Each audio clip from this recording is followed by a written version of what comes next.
Hello, welcome to मीमांसा classes. मुद्रास्फीति के बारे में हम पिछली कुछ क्लासेस में पढ़ रहे थे। आज भी मुद्रास्फीति के टॉपिक को हम कंटिन्यू करने जा रहे हैं और मुद्रास्फीति से संबंधित कुछ शब्दावलियों या कुछ स्पेसिफिक टर्म को हम आज की क्लास में समझने वाले हैं। ये टर्म कौन कौन से हैं आपको स्क्रीन पर दिख पा रहे हैं, लेकिन उससे पहले मैं आपको बता दूं, इकोनॉमी स्पेशल बैच के अंतर्गत ये हमारी क्लास चल रही है और उसी की कड़ी में ये हमारी 16वें नंबर की क्लास है, 16 नंबर की क्लास है इकोनॉमी की, जिसमें हम मुद्रास्फीति से संबंधित कुछ शब्दों के बारे में पढ़ने जा रहे हैं। इकोनॉमी स्पेशल बैच में हम क्या कर रहे हैं, जितनी भी प्रतियोगी परीक्षाएं हैं जिनमें इकोनॉमी से संबंधित प्रश्न पूछे जाते हैं, तो इकोनॉमी से संबंधित जो भी प्रश्न पूछे जाते हैं उन परीक्षाओं में उन सभी टॉपिक्स को हम कवर करने का प्रयास कर रहे हैं। तो आइए चालू करते हैं आज की क्लास को। और जिन शब्दों के बारे में हम पढ़ने वाले हैं आज की क्लास में वो है ओवरहीटिंग और ट्रेड ऑफ, साथ ही साथ इन्फ्लेशन स्पाइरल या मुद्रास्फीति चक्र, इसी के साथ डिमांड पुल इन्फ्लेशन कर्व क्या होता है, मांग जनित मुद्रास्फीति वक्र क्या होता है, इसके बारे में पढ़ेंगे। फिलिप वक्र के बारे में पढ़ेंगे और एक कानून है कलेक्शन ऑफ स्टैटिस्टिक्स एक्ट 2008 जो कि मुद्रास्फीति से संबंधित है, उसके बारे में पढ़ेंगे। और साथ ही साथ कुछ अन्य शब्द जैसे deflation, disinflation, deflation, disinflation, recession, recession मानी मंदी, मंदी, इसी के साथ में डिप्रेशन, महामंदी, डिप्रेशन, महामंदी, और साथ ही साथ हम बिजनेस साइकिल या व्यापार चक्र, व्यापार चक्र के बारे में भी आज की क्लास में समझने वाले हैं।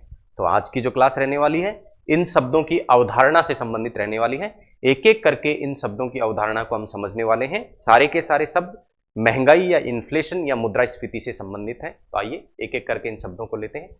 सबसे पहला ओवरहीटिंग एंड ट्रेड ऑफ एक टर्म होता है जो कि देश में मुद्रास्फीति से संबंधित होता है। आइए देखते हैं ओवरहीटिंग और ट्रेड ऑफ नाम का ये जो शब्द होते हैं उनकी अवधारणा क्या होती है। देखिए, जब भी किसी अर्थव्यवस्था या देश में क्या हो जाता है, हाई ग्रोथ की स्थिति बनती है। हाई ग्रोथ मतलब आर्थिक गतिविधियां क्या हैं, बहुत अधिक हैं। आर्थिक गतिविधियां जब अधिक होंगी तो इसका तात्पर्य क्या है कि अर्थव्यवस्था में उत्पादन की मात्रा अधिक है। ठीक है, उत्पादन की मात्रा जब अधिक होती है तो इसका तात्पर्य होगा कि उत्पादन में जो लगे हुए लोग हैं उनकी संख्या अधिक होगी। कहने का तात्पर्य है रोजगार क्या होगा, अर्थव्यवस्था में अधिक होगा। और जब अर्थव्यवस्था में रोजगार अधिक होगा तो लोगों की इनकम या आय जो है वो क्या होगी, अधिक होगी। और मैंने आपको बताया जब भी लोगों की आय अधिक हो जाती है, लोगों के पास में पैसा अधिक आ जाता है, तो लोगों की मांग बढ़ जाती है, वस्तुओं की चाह वो लोगों की बढ़ जाती है। इसका तात्पर्य क्या हुआ, अर्थव्यवस्था में अब वस्तु और सेवाओं की मांग क्या हो जाएगी, अधिक हो जाएगी। मांग अधिक हो जाएगी और सप्लाई उतनी ही रहेगी, तो उसका परिणाम क्या होगा, मांग आपूर्ति से अधिक हो जाएगी। Demand is greater than supply. और जब डिमांड सप्लाई से अधिक हो जाता है तो उस स्थिति को क्या कह देते हैं, ओवरहीटिंग कह देते हैं। तो ओवरहीटिंग की प्रक्रिया किस प्रकार चलती है, जैसे मैंने आपको बताया। और ओवरहीटिंग में होता क्या है, अर्थव्यवस्था में, किसी भी अर्थव्यवस्था में वस्तुओं और सेवाओं की आपूर्ति की अपेक्षा वस्तु और सेवाओं की मांग क्या हो जाती है, अधिक हो जाती है। ठीक है, और अब क्या होता है, इसके लिए हमें करना क्या होता है अर्थव्यवस्था में, जब कि डिमांड और जो सप्लाई है उसमें क्या बना रहे, समन्वय बना रहे। ना तो डिमांड इतनी अधिक हो कि सप्लाई उसे पूर्ति ही ना कर पाए, ना ही डिमांड इतनी कम हो और सप्लाई बहुत अधिक हो। कहने का तात्पर्य दोनों में समन्वय होना चाहिए। तो आर्थिक वृद्धि और मुद्रास्फीति में क्या होना चाहिए, समन्वय होना चाहिए। और वो समन्वय कैसे हो सकता है, डिमांड और सप्लाई में क्या करके, समन्वय करके। और वो समन्वय कैसा होता है, बाजार की स्थिति के अनुसार। यानी कि जब बाजार में डिमांड अधिक हो तब क्या होनी चाहिए, सप्लाई भी अधिक होनी चाहिए। और जब बाजार में डिमांड ही कम हो तो उत्पादक गतिविधियां भी उसी हिसाब से क्या होनी चाहिए, अर्थव्यवस्था में कम होनी चाहिए, ताकि डिमांड और सप्लाई का अंतर बनकर ओवरहीटिंग की जो है कंडीशन किसी भी अर्थव्यवस्था में ना बने। तो ये बात करी हमने ओवरहीटिंग की। अब अगला जो अवधारणा है वो है इन्फ्लेशन स्पाइरल या मुद्रास्फीति चक्र। आइए देखते हैं मुद्रास्फीति चक्र क्या होता है। देखिए, जब क्या होता है, देश में वेजेस में वृद्धि हो जाती है। वेजेस मतलब मजदूरी की दरों में जब वृद्धि हो जाती है, तो मजदूरी की दरों में वृद्धि का तात्पर्य है लोगों को अधिक मजदूरी मिलना। अधिक मजदूरी मिलना मतलब लोगों की आय क्या हो जाना, बढ़ जाना। और जब लोगों की आय बढ़ जाएगी तो क्या हो जाती है, मैंने आपको बताया मांग भी क्या हो जाती है, बढ़ जाती है। और जब मांग बढ़ जाती है तो अर्थव्यवस्था में वस्तुओं के क्या हो जाते हैं, मूल्य बढ़ जाते हैं। और उसी को हम क्या कह देते हैं, इन्फ्लेशन या मुद्रास्फीति कह देते हैं। और मुद्रास्फीति बढ़ने के कारण वापस से क्या होती है, मजदूरी बढ़ानी पड़ती है, क्योंकि लोगों को दी जा रही मजदूरी भी क्या पड़ जाती है, कम पड़ने लग जाती है। किस कारण कम पड़ने लग जाती है, क्योंकि मूल्य बढ़ गए हैं। और मूल्य बढ़ने के कारण डियरनेस अलाउंस या महंगाई भत्ता पुनः बढ़ाया जाता है। पुनः बढ़ाया जाता है यानी पुनः मजदूरी में वृद्धि, और पुनः वही साइकिल चलेगी, वापस से और अधिक आय, और अधिक मांग, और अधिक मुद्रास्फीति, और अधिक क्या हो गई, महंगाई का जो भत्ता देने वाला है वो बढ़ा दिया जाएगा। फिर से ये चक्र चलता रहेगा। तो इस प्रकार को जो चक्र होता है उसे क्या कहते हैं हम, मुद्रास्फीति चक्र या इन्फ्लेशन स्पाइरल कहते हैं। अगला जो शब्द है अर्थव्यवस्था में महंगाई से संबंधित वो है डिमांड पुल इन्फ्लेशन कर्व, या इसे हम कह सकते हैं मांग जनित मुद्रास्फीति वक्र। ये समझते हैं क्या होता है मांग जनित मुद्रास्फीति वक्र। तो सबसे पहली चीज, मांग जनित मुद्रास्फीति वक्र क्या दर्शाता है, किन के बीच में संबंध। कोई भी जो वक्र होता है, कोई भी जो ग्राफ होता है, दो वस्तुओं के मध्य क्या बताता है, संबंध को दर्शाता है। तो ये जो मांग जनित मुद्रास्फीति वक्र या डिमांड पुल इन्फ्लेशन कर्व है, किन किन किन दो मदों के मध्य संबंध दर्शाता है, वस्तु की मांग और वस्तु के मूल्य। किसी भी वस्तु की मांग और किसी भी वस्तु के मूल्यों के मध्य संबंध को दर्शाता है। और इस वक्र को देखकर आप समझ जाएंगे कि जैसे जैसे क्या होती है, वस्तु की मांग बढ़ती है, जैसे जैसे वस्तु की मांग बढ़ती है वैसे वैसे वस्तु के मूल्य भी क्या हो जाते हैं, बढ़ जाते हैं।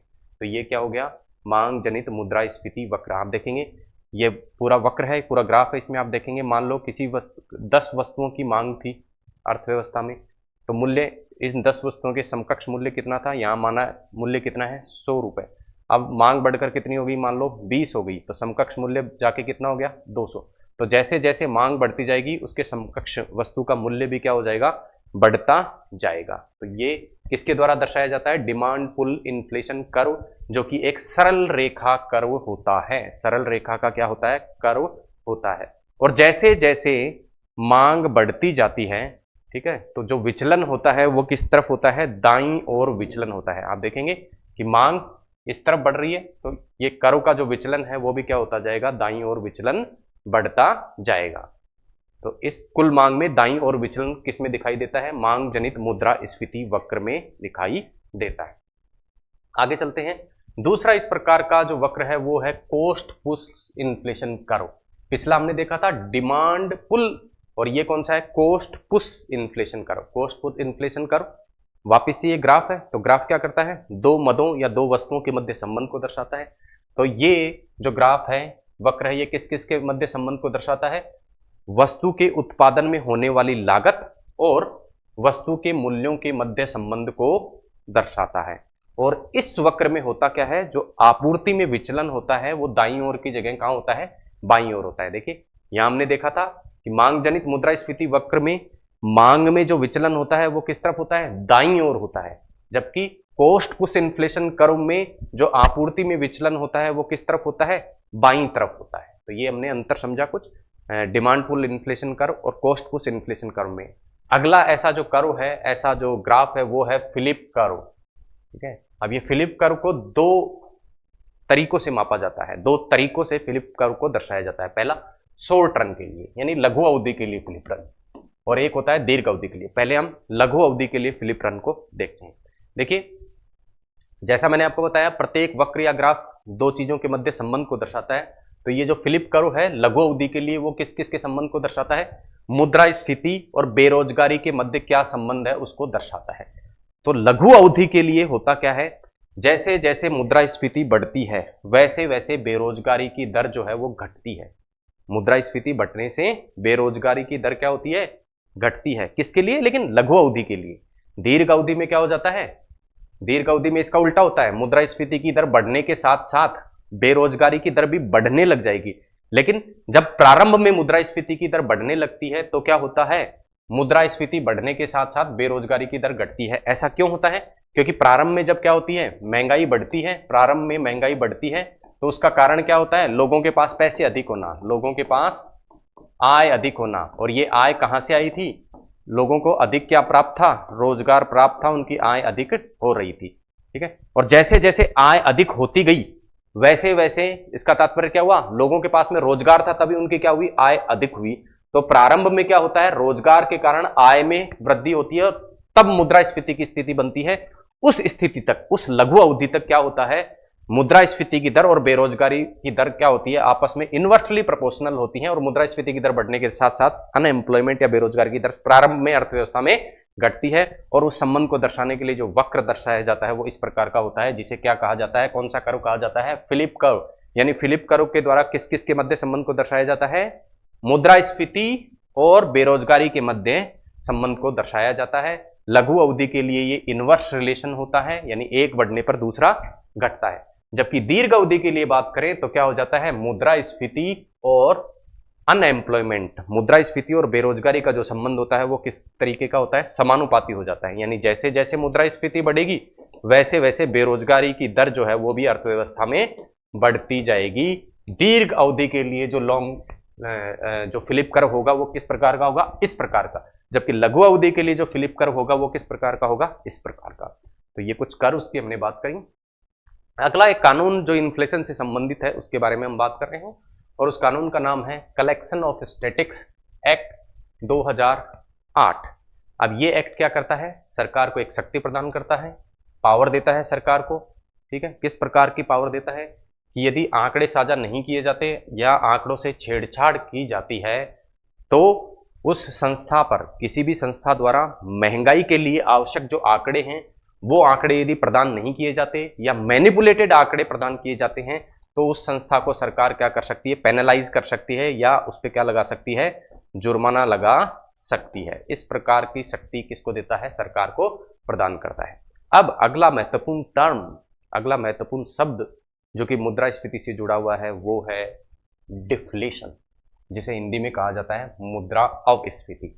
अब आइए समझते हैं मुद्रा अवस्फीति या डिफ्लेशन क्या होती है। देखिए, डिफ्लेशन का तात्पर्य है नेगेटिव इन्फ्लेशन। नेगेटिव इन्फ्लेशन, कोई भी मूल्य नेगेटिव कब हो जाता है, जब वो जीरो से नीचे चला जाता है।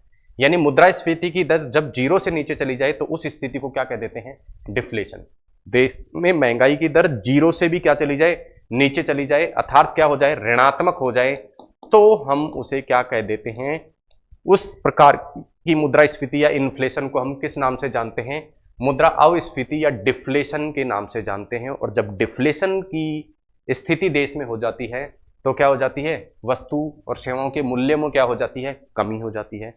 साथ ही साथ वस्तु और सेवाओं की मांग में भी बिल्कुल कमी हो जाती है, और इस मांग में कमी के कारण ही क्या होता है, मूल्यों में भी कमी हो जाती है। जब मांग ही नहीं है वस्तुओं की तो क्या होगा, अर्थव्यवस्था में उन वस्तु और सेवाओं का उत्पादन भी कम हो जाता है। तो डिफ्लेशन में होता क्या क्या है, मूल्य कम, मांग कम, उत्पादन कम, तीनों चीजें क्या हो जाती हैं, कम हो जाती हैं। दूसरा इस प्रकार का शब्द है डिसइन्फ्लेशन। अंतर समझना आप, एक तो है डिफ्लेशन, डिफ्लेशन का तात्पर्य है मुद्रास्फीति की दर जीरो से नीचे।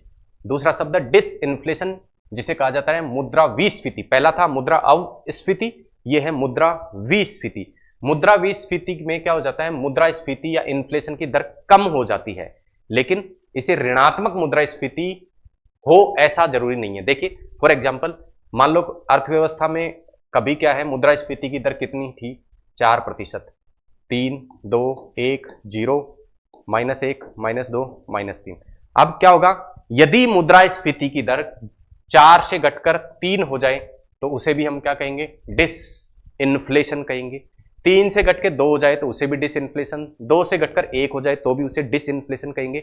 इसी प्रकार यदि -1 से घटकर क्या हो जाए, -2 हो जाए, सॉरी -2 से घटकर कितनी हो जाए, -1 हो जाए, तो उसे भी हम क्या कहेंगे, डिसइन्फ्लेशन कहेंगे। यानी डिसइन्फ्लेशन का तात्पर्य है घटती हुई महंगाई की दर, जबकि डिफ्लेशन का तात्पर्य है ऋणात्मक महंगाई की दर, जबकि डिसइन्फ्लेशन का तात्पर्य है घटती हुई। जरूरी नहीं हो कि वो ऋणात्मक ही हो, पॉजिटिव भी अगर 4 से 3 हो गई तो उसे भी हम क्या कहेंगे, मुद्रा विस्फीति या डिसइन्फ्लेशन की अवस्था कहते हैं। तो इसका मतलब ये ऋणात्मक मुद्रास्फीति हो ऐसा आवश्यक नहीं है। अगला जो टर्म है इन्फ्लेशन से रिलेटेड, मुद्रास्फीति से संबंधित, वो है मंदी या रेसेशन। अक्सर समाचार पत्रों में इस शब्द को आप देखते हो कि इस देश में मंदी आ गई, या अर्थव्यवस्था में वहां मंदी आ गई, वैश्विक रूप से मंदी आ गई, भारत में मंदी आ गई। आइए समझते हैं मंदी क्या होती है। क्या होता है जीडीपी ग्रोथ रेट। देखिए किसी भी अर्थव्यवस्था में जो विकास मापा जाता है, या हम कह सकते हैं आर्थिक वृद्धि मापी जाती है, वो किसके द्वारा मापी जाती है? जीडीपी के द्वारा नापी जाती है। जीडीपी क्या होता है? किसी भी देश में जो वस्तु और सेवाएं उत्पादित होती है उनका जो कुल मूल्य होता है वही क्या होता है? उस देश की जीडीपी होता है। ठीक है। अब क्या होता है? जीडीपी कम हो जाए, यानी आर्थिक विकास क्या हो जाए किसी देश में? क्या हो जाए? कम हो जाए। ठीक है। और ये कम कब तक रहे? लगातार 2 क्वार्टर तक, यानी 6 माह तक जीडीपी की जो ग्रोथ रेट है वो क्या रहे? कम होती रहे। हर महीने लगातार 6 महीने तक क्या होता रहे? जीडीपी की जो ग्रोथ रेट है वो कम होती जाए। आर्थिक विकास की दर जब कम होती जाती है तो उस स्थिति में क्या होता है? मंदी की स्थिति की शुरुआत हो जाती है। और जब साथ ही साथ बेरोजगारी भी इसमें जुड़ जाए तब वो मंदी के रूप में बदल जाती है। तो कहने का तात्पर्य है लगातार 2 त्रैमासिक यानी 2 क्वार्टर तक क्या हो जाए? अर्थव्यवस्था में जीडीपी या आर्थिक विकास की दर कम रहे और साथ ही साथ अनएम्प्लॉयमेंट या कह सकते हैं बेरोजगारी की दर बढ़ने लग जाए, तो उस स्थिति को हम क्या कह सकते हैं? महंगाई कह सकते हैं। और ऐसी वैश्विक रूप से महंगाई जो हमें देखने को मिली थी वो 2008 में देखने को मिली थी। ठीक है। ये था मंदी। मंदी के बाद हम समझेंगे महामंदी। पहले समझा हमने रेसेशन, अब बात करेंगे हम डिप्रेशन। रेसेशन को कहा हमने मंदी, डिप्रेशन क्या है? महामंदी। अब महामंदी क्या होता है? देखिए मंदी को हमने क्या समझा था? मंदी क्या होती है? 6 महीने तक क्या रहे? जीडीपी की ग्रोथ रेट या आर्थिक विकास की दर कम प्लस बेरोजगारी। यहां अब क्या होगा? दीर्घ काल तक, 6 महीने बाद भी क्या रहे? मंदी जारी रहे। कब तक? दीर्घ काल तक, काफी समय तक अर्थव्यवस्था में या किसी देश में मंदी जारी रहती है। मंदी जारी है तो बेरोजगारी भी जारी रहेगी। और साथ ही साथ एक और जो चीज हो जाए वो हो जाए, क्या हो जाए? मुद्रा का अवमूल्यन भी प्रारंभ हो जाए। मुद्रा का अवमूल्यन का मतलब है अन्य देशों की अपेक्षा जो हमारी मुद्रा है उसकी वैल्यू क्या होने लग जाए? कम होने लग जाए। मुद्रा की क्रय शक्ति कम होने लग जाए। और साथ ही साथ कंपनी और बैंक क्या होने लग जाएं? दिवालिया जब घोषित होने लग जाएं, कहां पर? किसी देश में, तो इस पूरी प्रकार की जो स्थिति होती है उसे क्या किस नाम से जानते हैं? महामंदी। तो महामंदी में क्या होगा? मंदी की स्थिति प्लस क्या होगा? दिवालियापन की स्थिति प्लस मुद्रा अवमूल्यन, ये 2 चीजें और जुड़ जाएंगी मंदी में। और मंदी दीर्घ काल तक जारी रहेगी तो वो किस में बदल जाएगी? महामंदी में। और 1929 में वैश्विक रूप से इस प्रकार की महामंदी हमें देखने को मिली थी। तो ये समझा हमने किसको? मंदी और महामंदी को। अब अगला शब्द है स्टैगफ्लेशन, और हिंदी में इसे कहा जाता है मुद्रास्फीति जनित मंदी। आइए समझते हैं क्या होता है। देखिए स्टैगफ्लेशन में क्या होता है? प्रारंभ में क्या होता है? मुद्रास्फीति की दर क्या होती है? उच्च होती है। क्या हो जाती है? उच्च मुद्रास्फीति, यानी महंगाई की दर ज्यादा, उच्च महंगाई। ठीक है।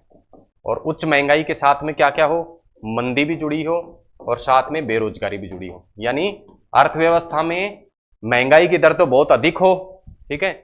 और महंगाई की दर अधिक होने के साथ साथ में आर्थिक जो प्रक्रियाएं हैं, आर्थिक जो विकास है वो क्या हो जाए? रुक जाए। आर्थिक गतिविधियां रुक जाएं। और इन आर्थिक गतिविधियां रुक जाने के कारण बेरोजगारी भी उत्पन्न हो जाए। ये तीनों स्थिति जब संयुक्त रूप से हो जाती है तो इसे क्या कह लेते हैं? मुद्रास्फीति जनित मंदी। यानी उच्च महंगाई या उच्च मुद्रास्फीति के कारण जब देश में क्या आ जाए? मंदी आ जाए, तो उस अवस्था को क्या कह देते हैं? स्टैगफ्लेशन या मुद्रास्फीति जनित मंदी कह देते हैं। अगला महत्वपूर्ण जो शब्द है वो है बिजनेस साइकिल या व्यापार चक्र। आइए समझते हैं व्यापार चक्र क्या होता है। देखिए किसी भी देश में क्या होता है? महंगाई का जो स्तर है किसी भी अर्थव्यवस्था में कभी कम और कभी ज्यादा होता रहता है। ठीक है। कई बार क्या होता है? देश में आर्थिक गतिविधियां अच्छी होती हैं, आर्थिक विकास अच्छा होता है तो जीडीपी क्या हो जाती है? बढ़ जाती है, आर्थिक विकास बढ़ जाता है। जबकि कई बार जीडीपी में कमी हमें देखने को मिलती है। और ये जो होता है वो अर्थव्यवस्था में क्रमिक रूप से होता है, एक साइकिल के रूप में होता है। और उस साइकिल को हम क्या कहते हैं? व्यापार चक्र या बिजनेस साइकिल होते हैं। तो उसमें क्या होता है? प्रारंभ में क्या होता है? अर्थव्यवस्था में एक्सपेंशन, इकोनॉमी या अर्थव्यवस्था में क्या होता है? एक्सपेंशन होता है। एक्सपेंशन का मतलब देश में आर्थिक गतिविधियां बढ़ती हैं, आर्थिक विकास बढ़ता है, जिससे जीडीपी क्या हो जाती है? बढ़ जाती है। ठीक है। और ये जीडीपी बढ़कर क्या होती है? जीडीपी बढ़ती है और एक पीक स्तर पर, एक उच्च स्तर पर पहुंच जाती है। उच्च स्तर पर पहुंचने के पश्चात क्या हो जाता है, अब क्या चालू होता है, जैसे ही आर्थिक विकास ऊपर की ओर बढ़ेगा, अपनी पीक पे पहुंचेगा, तो लोगों की आय में क्या हो जाएगी, आय लोगों की क्या हो जाएगी, बहुत ज्यादा हो जाएगी। आय क्यों जाएगी, आर्थिक गतिविधियां ज्यादा हो रही है, उत्पादन ज्यादा हो रहा है, लोगों को रोजगार ज्यादा मिल रहा है, तो लोगों के पास में पैसा खर्च करने को अधिक है। तो जब जैसे ही पैसा खर्च करना अधिक हो जाएगा, तो क्या हो जाएगा, अर्थव्यवस्था में महंगाई की स्थिति बनेगी, लोग ज्यादा पैसा खर्च करेंगे, तो वस्तुओं की डिमांड क्या हो जाएगी, उच्च हो जाएगी। और जैसे ही रेसेशन होगी या मंदी होगी, उसके ना सॉरी महंगाई बढ़ेगी, उस महंगाई के कारण क्या हो जाता है, मंदी की स्थिति अब आनी चालू हो जाती है। ठीक है, अब क्या होगा, मंदी हो जाएगी। मंदी के बाद में क्या होता है, वो मंदी लगातार क्या रहती है, यदि जारी रहती है तो वो किस में बदल जाती है, महामंदी में बदल जाती है। और महामंदी में बदलने के बाद सरकार द्वारा विभिन्न प्रकार के प्रयास किए जाते हैं, और सरकार के उन प्रयासों से वापस लोगों की क्या होती है, इनकम बढ़ती है, आर्थिक गतिविधियां पुनः सुधरती हैं, उत्पादन पुनः प्रारंभ होता है, रोजगार की दर में पुनः वृद्धि होती है, लोगों की आय में पुनः वृद्धि होती है, और वापस से ये साइकिल इस तरह चलती है। ठीक है, और फिर ये साइकिल उसी प्रकार से चलेगी। तो इस प्रकार की जो साइकिल चलती है देश में किसी भी अर्थव्यवस्था में, कि महंगाई की जो दर है वो ऊपर और नीचे होती रहती है, आर्थिक और विकास की दर भी एक साइकिल को फॉलो करते हुए ऊपर और नीचे होती है और पुनः अपने ट्रैक पर लौट आती है। उस पूरी साइकिल को हम किस नाम से जानते हैं, बिजनेस साइकिल के नाम से जानते हैं। ये थी आज की हमारी क्लास। मिलते हैं अगली क्लास में एक नए विषय के साथ में, नए टॉपिक के साथ में। तब तक के लिए धन्यवाद। जय हिंद।